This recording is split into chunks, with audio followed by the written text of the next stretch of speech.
Linea may be changing the story a little. But it's a true state of emergency. And honestly, if we can't crank up energy production like at a really rapid rate, the US for sure loses to China in AI, even though we have better GPUs. This seems like the beginnings of altcoin season. It's Treasury company season. I'm looking forward to this forming fistfight that's about to happen on the show. Okay, we'll do it live. Fuck it. Yeah. Eat this fucking thing. Fucking do it live. All right, hello everyone. Welcome back to the DeFi Podcast. Sorry we weren't here last week. We had a last-second emergency, so we didn't record. So it's been a few weeks since we've been with you, but it's been a great 3 weeks. Altcoin season is kind of here. When we recorded last time, Bitcoin had just touched 112K, but since then, we've kind of broken through, and the new all-time high for BTC is at around 123K. We're sitting at around 118K right now, but the big story of July has been ETH. ETH made a nice run up to about almost 4K, fell a tad short, and we're sitting at about 3,800. ETH BTC ratio continues to strengthen and consolidate, likely on the back of, kind of the Ethereum treasury companies like SBET and some other ones that are gaining mind share. And some of the biggest winners of the last month are, Athena, it's up like 140%. Story Protocol, who's CEO or president we had on a few months ago, is up 100%. Bonk is up 100%. And then kind of like for the really majors, like ETH is up 50%, and Ripple hit new all-time highs, up 40%. So, we're feeling pretty good. It's still a bit spotty, like not all coins are doing well. But this seems like the beginnings of altcoin season. So let's just check in real quick with everybody. How's everyone doing? Yeah, great. I'm glad we're back into the ball. I think it's treasury company season. So let's see. Since we last talked, there was probably 4 more ETH treasury companies that got announced. Some are like really big. So there's SBET with led kind of by Lubin. There's Bitmine led by Tom Lee. There's Ethereum Machine that more recently got announced. That's by Andrew Keys. And then there's one that got announced just a few days ago called Ezilla. And then another one got announced yesterday, and I can't even remember what it's called. So there's a ton of those. But then I was just scanning through like the top 20 coins, and most of them have at least one rumored treasury company. So there's at least one rumored treasury company for BNB. Solana already has one. Tron has one rumored. I've heard some rumors about AVAX. I've even heard rumors about Litecoin. That one I find a little bit silly, personally. Yeah, there's one for Litecoin. There's one for HyperLiquid. Yeah, I mean, basically, if you look at the top 20, 30 coins, either there's already one announced and happening, or I'm sure there's people behind the scenes that are doing it. I mean, we'll look at Athena has one announced as well, and that one's really interesting. So that will buy and stake ENA, but it will also has kind of a mission around Athena-based stablecoins. So some of these DeFi-based treasury companies, I think, might be really interesting. Yeah, okay. We'll get into the crypto treasury stuff here in a second. But JF, Jared, how about you guys? How are you guys feeling about the market right now? Pretty good. I was, I saw somebody posted on Twitter this basically commenting about how AVAX is performing really well. It completely outperformed the market for about 4 hours last week. And since then, it's been overperforming the market on coming back down, actually. So yeah. maybe next week we'll see it outperform for 8 to 12 hours, hopefully, Patience. This is how it starts. First Bitcoin, then Ethereum, then everything else. I mean, that's what we're hoping for, right? Yeah. Okay. No, I'm kidding. I'm pretty bullish. I just pulled it up, and over the last week, AVAX has outperformed Solana and Cardano. Solana's down 5% on the week, 5.5% on the week. JF, how about you, buddy? I don't care about short-term price movements, so yeah. Fair enough. The only responsible person on the podcast. Excellent. Okay. All right. Well, listen, let's talk a little bit more about crypto treasury companies, because it is a big deal. I think it's going to be here for these things are going to be with us for a little bit. And I listened to a ton of podcasts and read a ton of threads on this. And there was one pod specifically, I think it was by Blockworks. I think I'm getting that right. Or maybe Empire. Yeah, I don't remember. But they really distilled what was happening with MicroStrategy, and it really clear way, and I just want to articulate that here and then get you guys' thoughts on it. Okay, so I think with these crypto treasury companies, right, people who don't really know what they're about, they kind of look at it and they think to themselves, okay, you have these companies, they're buying crypto on the balance sheet, and on the asset, like on the liability side, basically it's like valued much more than the actual underlying NAV, and this premium is eventually going to evaporate and collapse and cause a major disaster. I think like people who are skeptical, or maybe who haven't looked into this that much, think that that's going to happen, and I'm going to lay out a case for why I don't think that's necessarily going to happen now. So I think to understand it first, like we should look at GBTC from the last cycle. So GBTC, for those who may not know, was like a really simple company. It's still around, but basically it just held Bitcoin on the balance sheet, and on the other side of the balance sheet, on the liabilities and liabilities and stockholder equity side, it just had equity. That's it. So no debt, right? So you would think that the value of the assets on the balance sheet would basically be roughly 1-to-1, right? But it ended up not being the case. If there was I'm just making these numbers up, but if there was like $1 billion worth of Bitcoin on the balance sheet, the common stock was trading at like 2 billion or like some big premium, right? And the reason why that was happening was because there were a bunch of public markets investors who wanted access to Bitcoin but couldn't get it, right? Like they wanted to have access to Bitcoin in their portfolios, but maybe their investor docs said, you can only invest in public U.S. companies, or maybe like they couldn't face Coinbase or Binance as a counterparty, or for whatever the reason they couldn't buy Bitcoin themselves. But if it was housed under the umbrella of a public company, then they could do that. So, that premium eventually became a discount. We won't get into that.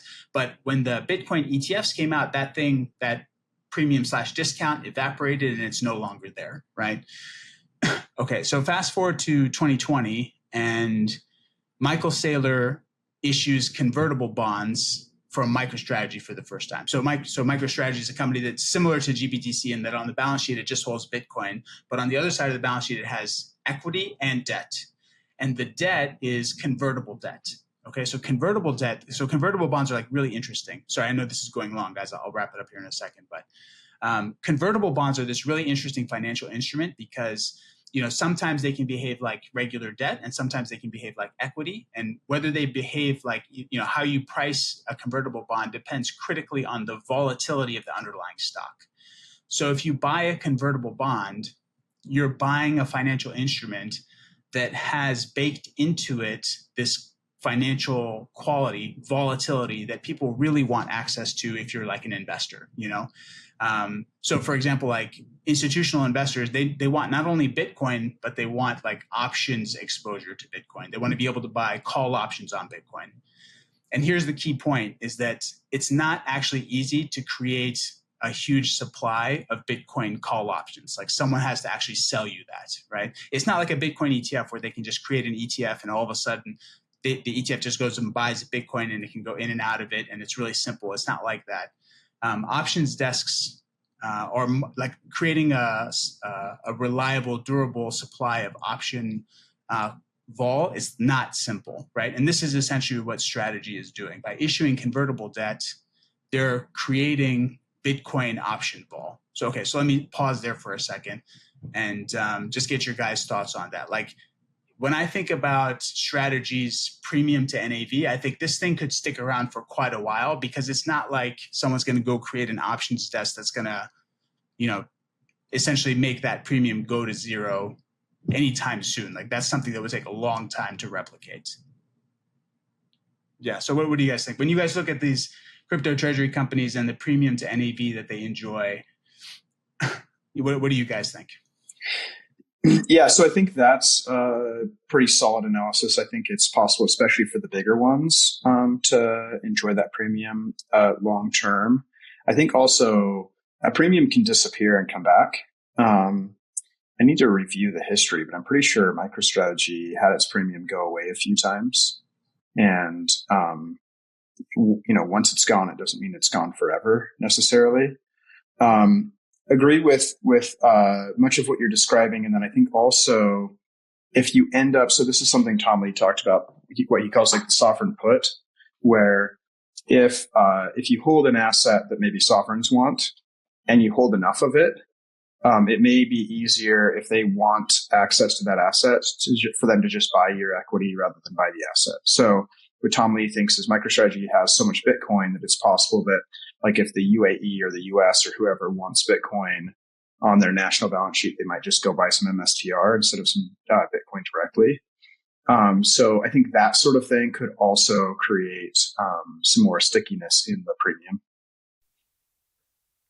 Well, I think one of the big things that you touched on was the fact that these treasury companies, kind of as like an investment vehicle, can unlock a lot of liquidity that would like to go into crypto assets of some kind, but doesn't have the ability to, right?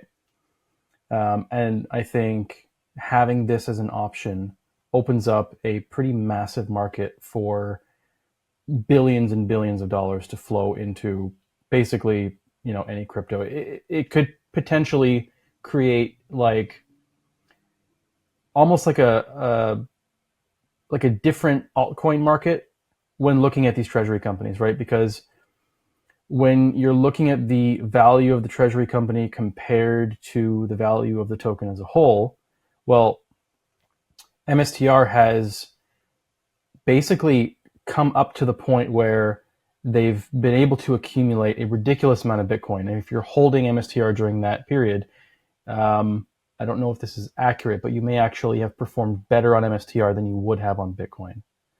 And some of these that's right. Yeah. Yeah. Because some it's of these a newer play ones on Bitcoin, right? Yeah. Yeah. Right. So imagine you recreate the same strategy with multiple other cryptos, right?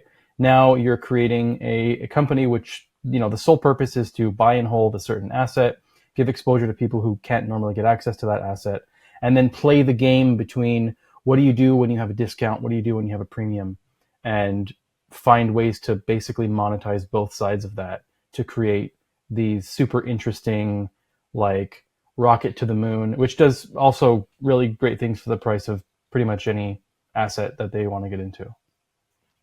Yeah, the one piece I haven't seen that I think would be really interesting to see is look, when the convertible debt matures for these things, and there are large amounts of convertible debts that are like coming due. If Bitcoin performs really well, then the converts just turn into MSTR stock, and the company doesn't have to actually pay anything. But if if the stock doesn't do well, the convert has to pay back in cash.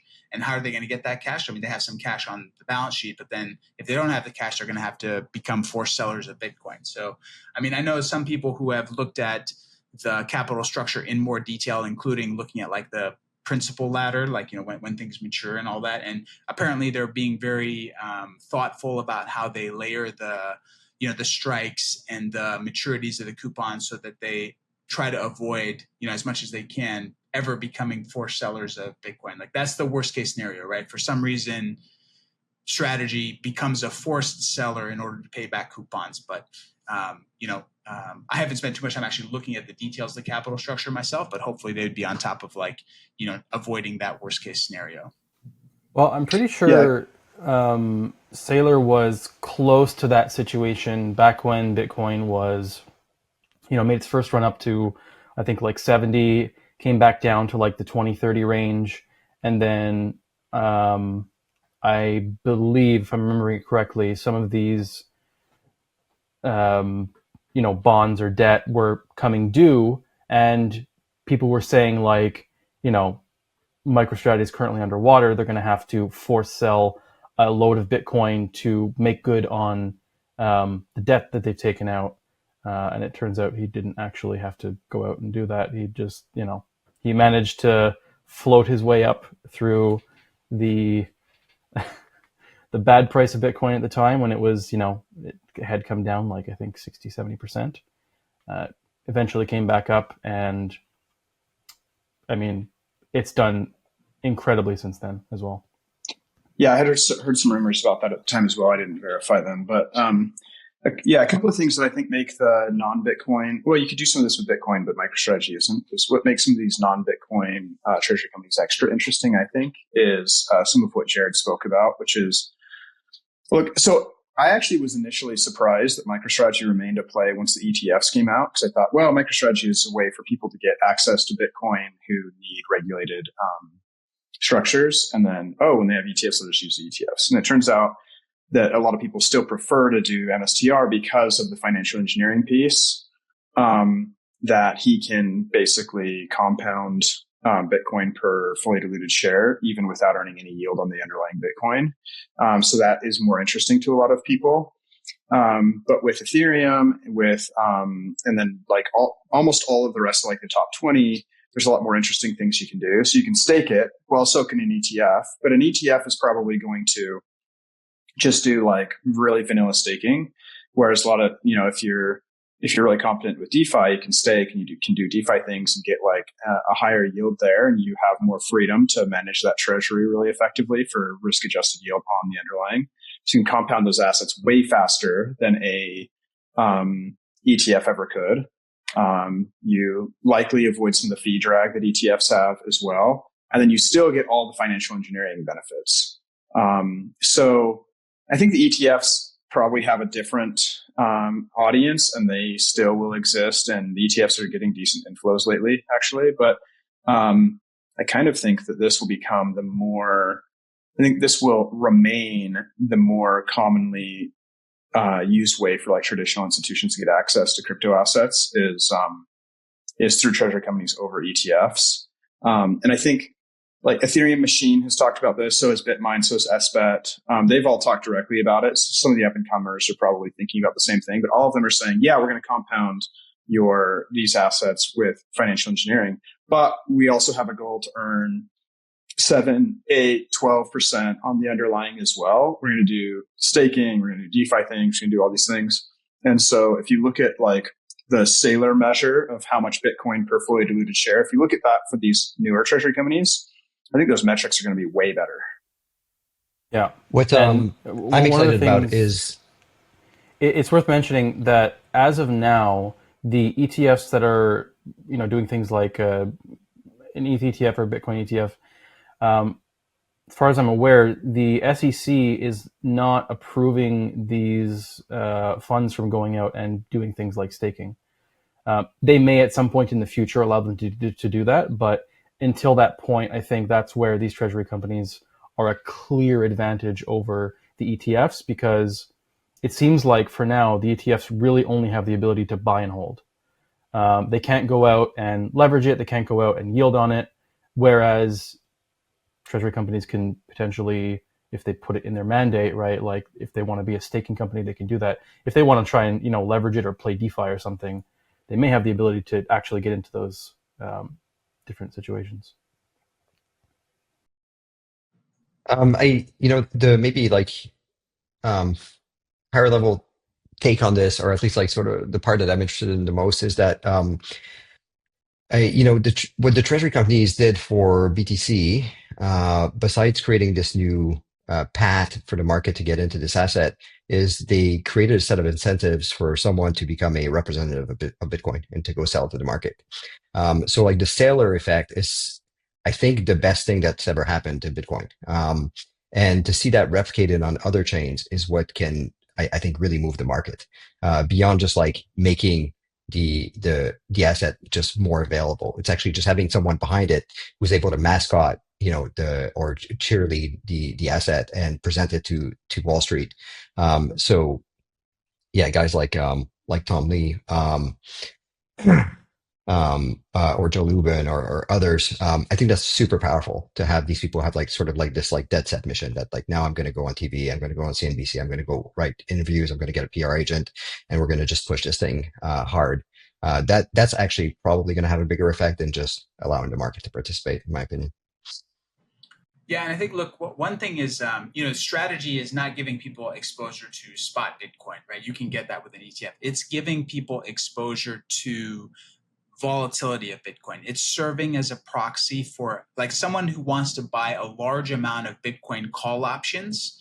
You really can't do that right now. Like you can't call Goldman Sachs and be like, hey, make me a market in, long dated out of the money calls in institutional size. That market is just not there. So the closest thing you can get to that, right, really is like a convertible bond from Strategy.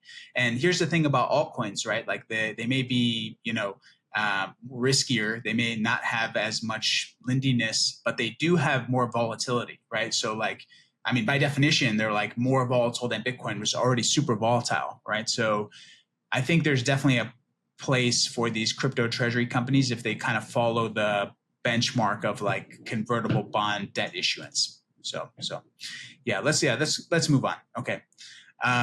There's a lot more to say here, and maybe we'll come back to it when we discuss some of the other crypto treasury companies besides Strategy. But okay, let's talk about Linea, because Linea made some announcements this week, and you guys are deep in the weeds with Linea in terms of building and knowing what's going on in that. So I mean, I'm just going to talk my own opinion here. You guys feel free to rip this apart if you want. But in my opinion, kind of like the let's scale Ethereum using L2's vision, like mostly failed, like in my opinion, right? Like, I mean, it's a UI disaster. Like basically people move ETH there, they farm it, they airdrop. And then as soon as I'm the looking airdrop forward to happens, this like, forming fistfight that's about to happen on the show. By the way. I think it's no. great. I'll just say my piece and then I'll shut up. But like, you know, it's just like once you farm the airdrop and like you're out, like it's fine. Like, you know, there's no reason to stay on the chain.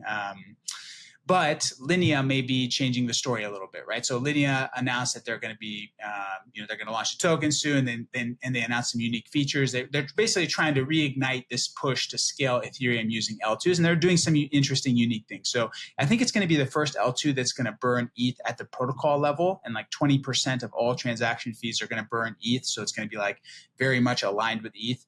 I think the remaining 80% is going to burn Linea token. Please correct me if that's wrong, guys. Then they announced the tokenomics, which they said 85% of the token, the Linea token, is going to go to ecosystem.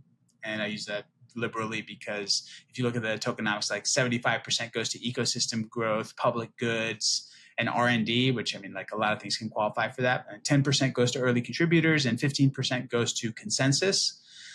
It is backed by like a really strong group of influential, ETH, people, like obviously Consensus, the ETH Treasury company, SBET or Sharplink Gaming, right? Eigenlayer Labs, and a few other people that I'm forgetting. And it's going to use ZK EVM kind of infrastructure. So it's going to be a ZK EVM rollup, which means it'll use zero knowledge proofs for settlement.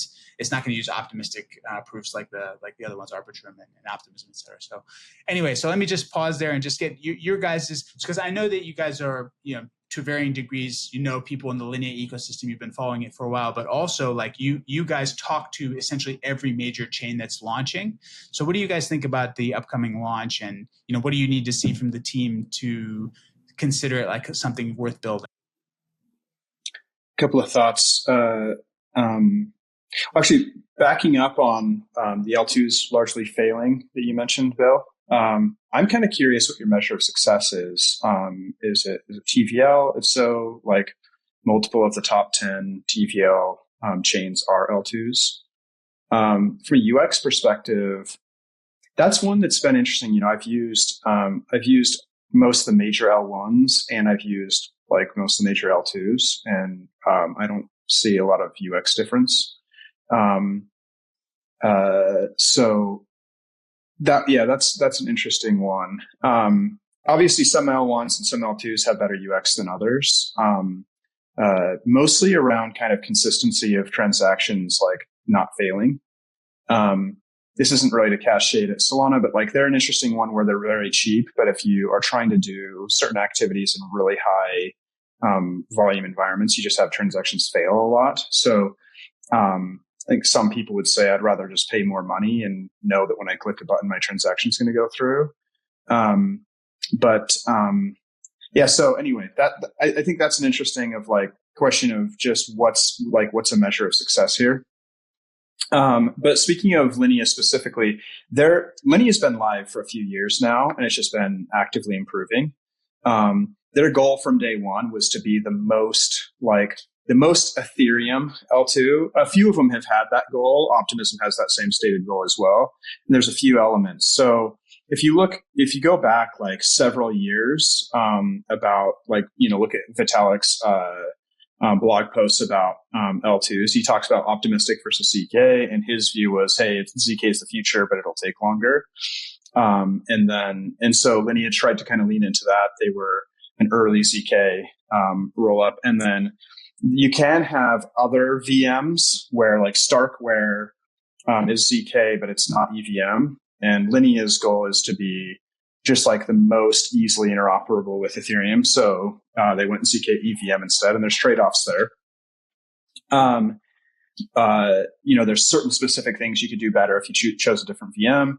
But if you have an EVM app, you can just copy paste it onto Linea and it'll basically just work. And so there's something that's nice about that. I think this is a furtherance of their kind of a goal to be like, a lot of times they'll say Linea is Ethereum, basically. Their goal to be like most aligned. So them contributing to the ETH burn, ETH people love. I've had a couple of conversations with like really ETH centric people who are like, oh, now that they've announced this, it will be my default chain for everything. Like if there's something I can't do there that I need to do somewhere else, I'll go somewhere else. But it becomes more default for some of those people.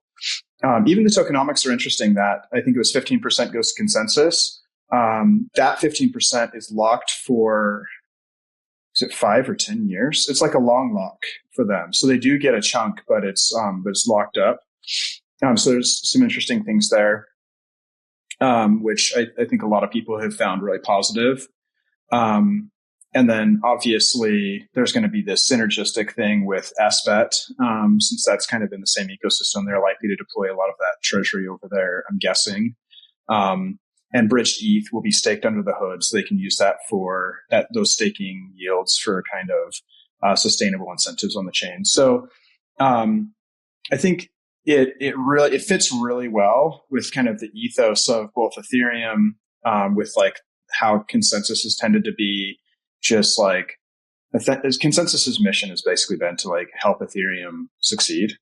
And SBET has a very similarly aligned thing. So I think all those things are going to be really synergistic. And especially having SBET in the equation, I think makes Linea much more high probability of being one of the winning chains, in kind of the ETH L2 ecosystem.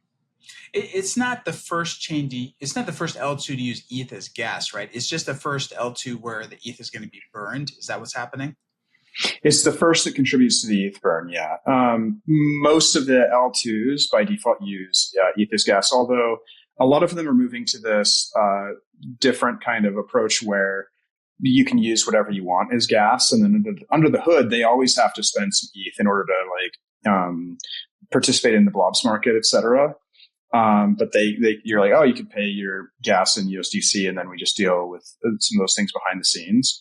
But by default, most of them use ETH as gas. Yeah, it's contributing to the ETH burn specifically. My view, by the way, about the burn, and a lot of chains now are doing the burn. My view is that you shouldn't obsess over it too much.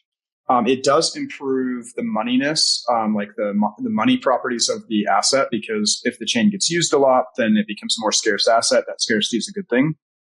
I think it also contributes to the long-term security. That's a good thing. But it is not the primary value driver, in my opinion.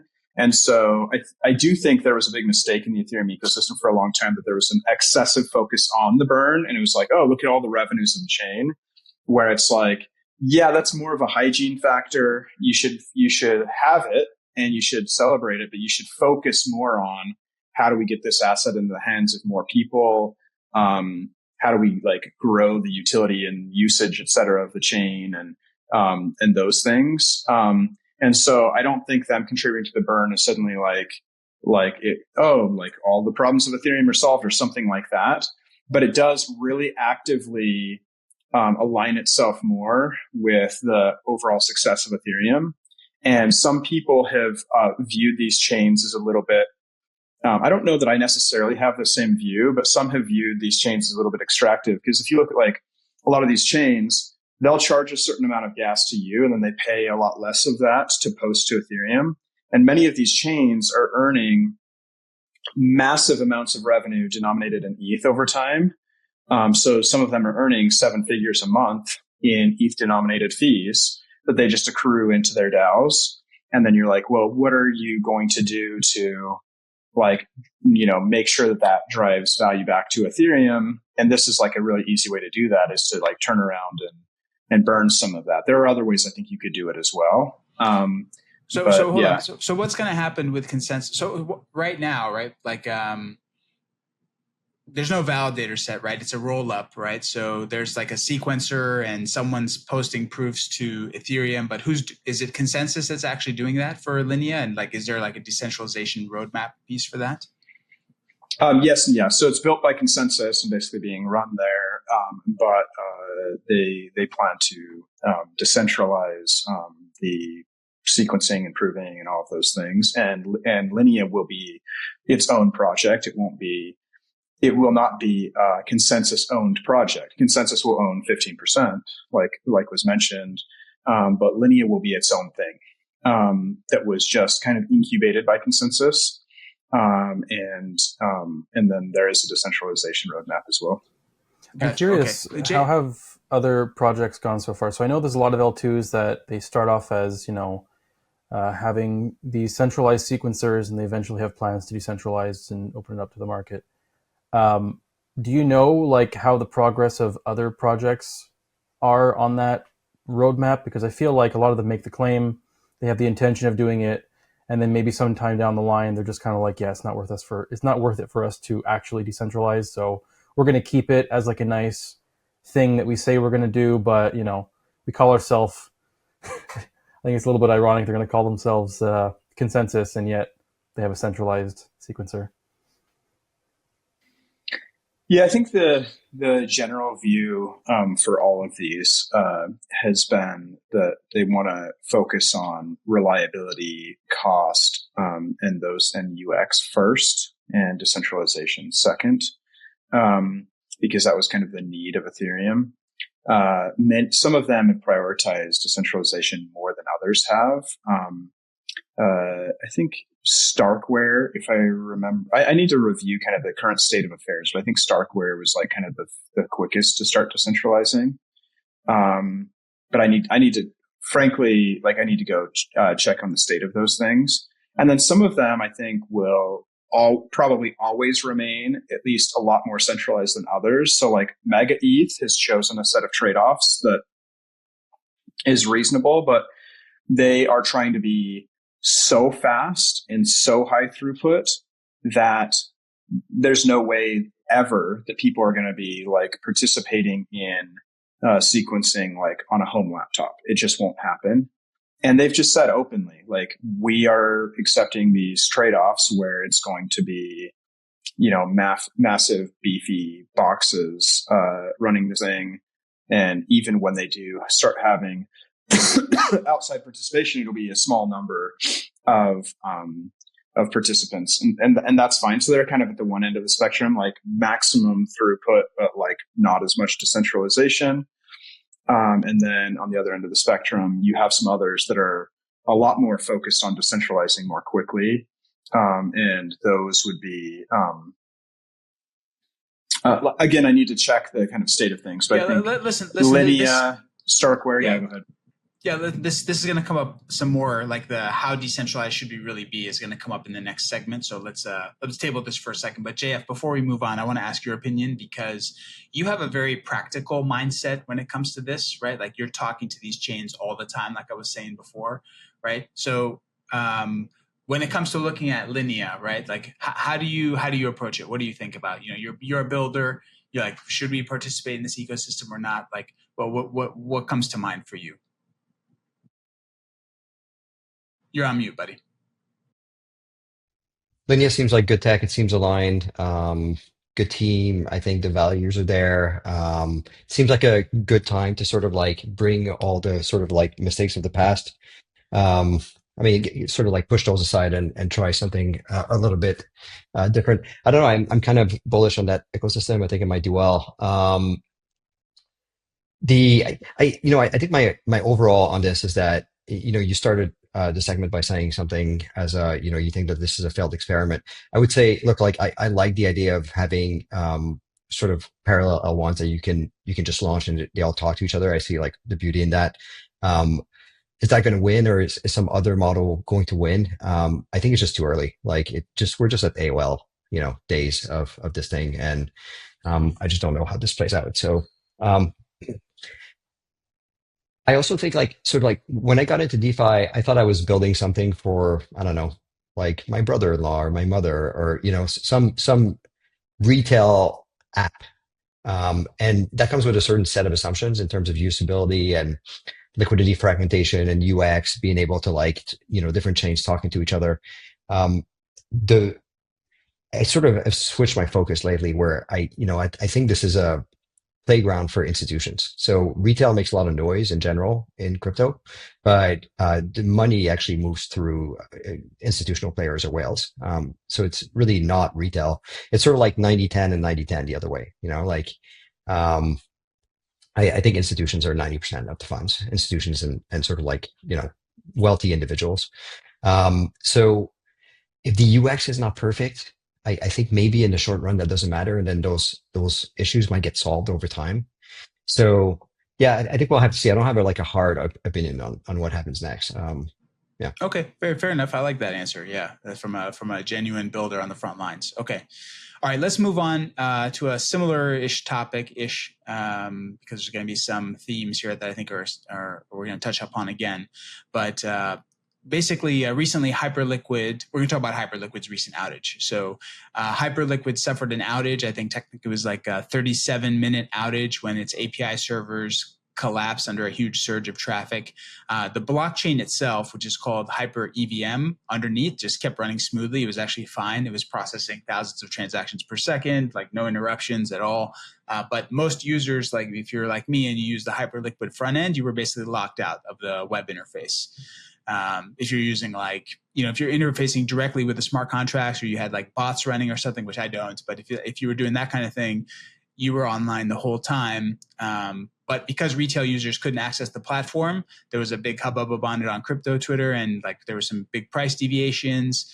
There were disruptions in funding rates. People couldn't take trades on or take trades off or put new trades on. And briefly, the Hype token dropped something like 10%. So, they went and implemented some changes. It was up again pretty quickly. Like they did some AI-based throttling and they did some redundancies, et cetera, and some new whatever. So they basically made it so that hopefully similar failures don't happen in the future. But this really brought up an interesting question to me, which, okay, so if you look at HyperLiquid, right, it's arguably the strongest new product in crypto in the past year. They list new tokens at the right time, really fast. They have deep liquidity. There's no friction to get onto the platform, partially because there's no KYC, and everything is transparent on-chain execution. But here's the thing, right? It's in my opinion, it's clearly not decentralized, right, in any meaningful way. It's run by a small team. It historically had a very small validator set, which they're expanding, but it's still pretty small. And when the outage first happened, I'll admit to you guys, my first instinct was see, that's what happens. When you have a centralized system, this is bound to happen. I mean, the truth is I was wrong. The chain actually never went down. It was some front end issue that because they had too much traffic. I mean, actually the problem was that they had way too much success. That was the actual problem that they had. So anyway, so here's my question to you guys, right? So as builders and me as a user in DeFi, right? How should we really think about products that we kind of know they're centralized, but they work, right? That's where the liquidity is, right? I mean, if you want to get liquidity on stuff in DeFi, as it first starts trading, you go to HyperLiquid right now. That's where it is. So are we, I've just been thinking the last couple of days, am I clinging too tightly to this, decentralization ideal, or does this kind of centralized short-term performance, does it kind of undermine our long-term values that we have in the crypto space, or that we kind of like to talk about having in the crypto space? What do you guys think? Yeah, good question. HyperLiquid. So if you compare it to say Binance or some of the centralized exchanges, it's definitely not decentralized in the sense of a lot of these L1s, Bitcoin, Ethereum, lots of others. It is, and I think basically all of the, validators being run are kind of run by insiders. So there's not permissionless validation, things like that. But it does still have some positive properties of, well, it's more permissionless at least. It's more transparent at least. And some would argue that that's also a bug, by the way. Some would say, well, it's actually good that if you're doing perps and things that you want to do it on Binance because you don't want it so transparent that people can hunt your position. I think Yeah, dude. Just there's a quick aside. Sorry, I don't mean to interrupt, but just as a quick aside, right? That guy James Wynn, who was trading like $1 billion worth of BTC on leverage I was like, dude, this dude is insane. Like, he's absolutely going to get knocked out of his position, right? Not necessarily a good thing, but anyway, yeah, keep going. Yeah, I think there are those who are like transparency maximalists and those who think that you need more kind of privacy in those things. And I think that there's just trade-offs. It's not clear to me that one approach is better than the other. But I prefer, on the whole, the trade-offs of greater transparency. So I think that's a positive. So it's like a movement in the right direction. And then something like Perps does need to be more performant than a highly decentralized O1. I think over time you can improve like the performance of a more decentralized system, and then like HyperLiquid and others can like migrate toward that. But I think the HyperLiquid team is probably correct that they are like, look, we just need to be the best possible UX to make inroads against like the Binances of the world, and so it needs to be ultra fast and performant and a good user experience and deeply liquid, and we'll figure out that other part later. I think that's the right decision from them. And then they're going to have some scaling challenges when they get like massive levels of activity, but they would have a lot more of those if they focus on decentralizing faster. For some like L1s and things that have launched, especially in past eras, I think it was correct to start like decentralized first and then scale later. But for HyperLiquid, I don't think that's the right choice. And I still like that it's more on chain, it's more transparent. It still has some of the properties that I like on the more like decentralized part of the crypto space.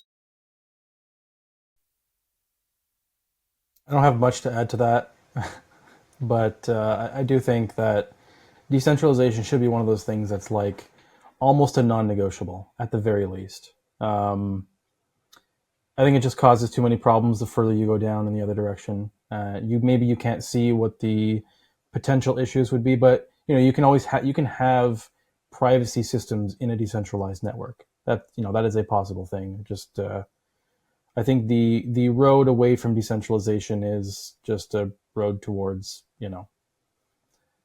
many bad things.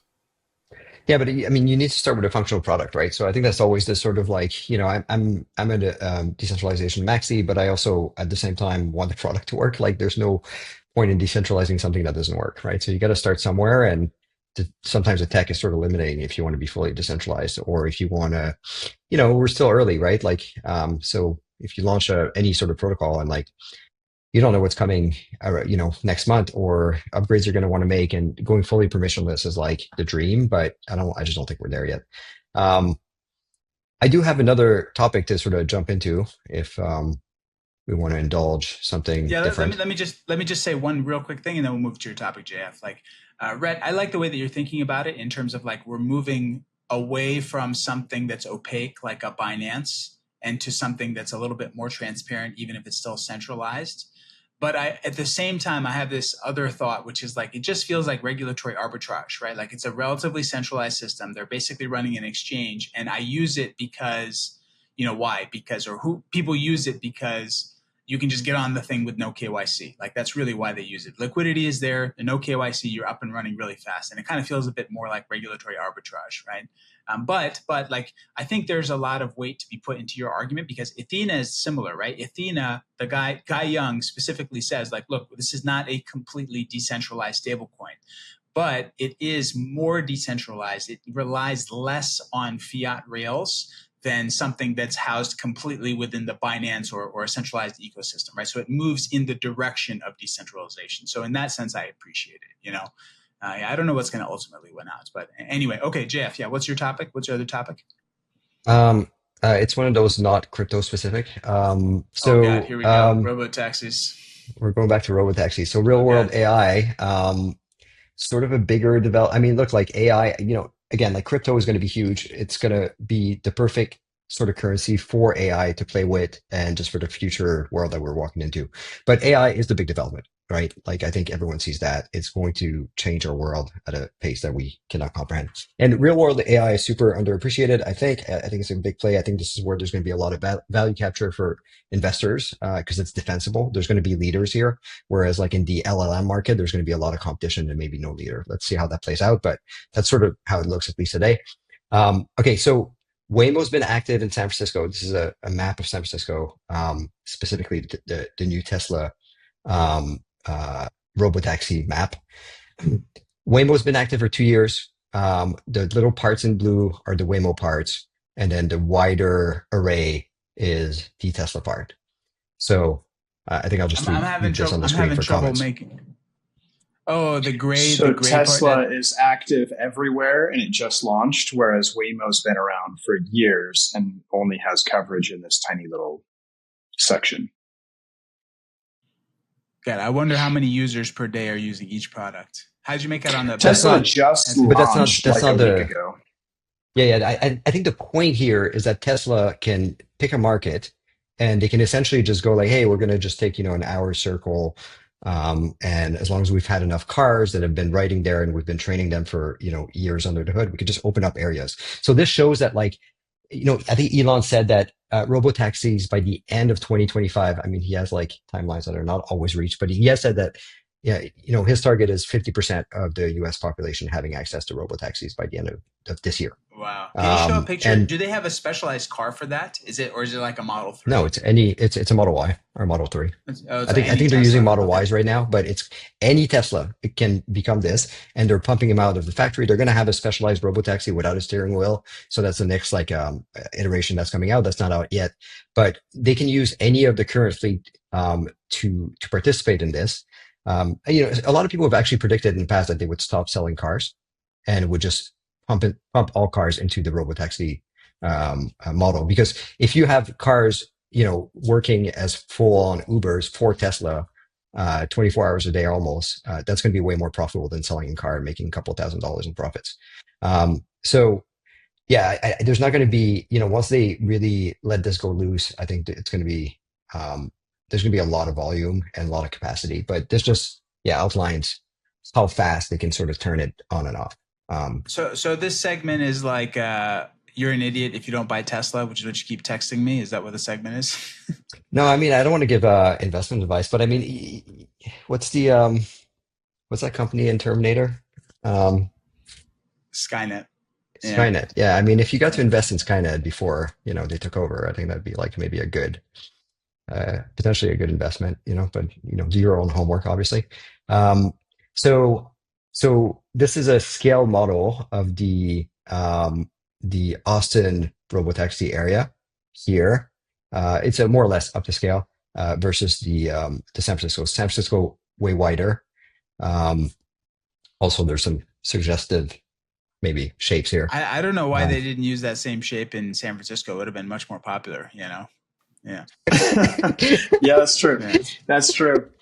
This is interesting. I think the more generalized approach to AI with respect to self-driving cars is playing out now. This is something George Hotz, who has a competitor to both of these, has talked about for a while. Where he's like, Waymo. The way he described it was Waymo's in like a reverse Moore's law situation where they're like serving smaller and smaller areas. I think that's maybe a little bit too harsh to Waymo, but it does seem like this other approach is generalizing faster. I also think that this, as well as what's happening with LLMs, highlights that the US is in like a true state of energy emergency. A lot of the LLMs that are wanting to buy up as many NVIDIA GPUs as they can to train their next models, like people from Meta are saying, even if we spent all the money that we wanted to spend on GPUs, we couldn't get enough power to run them.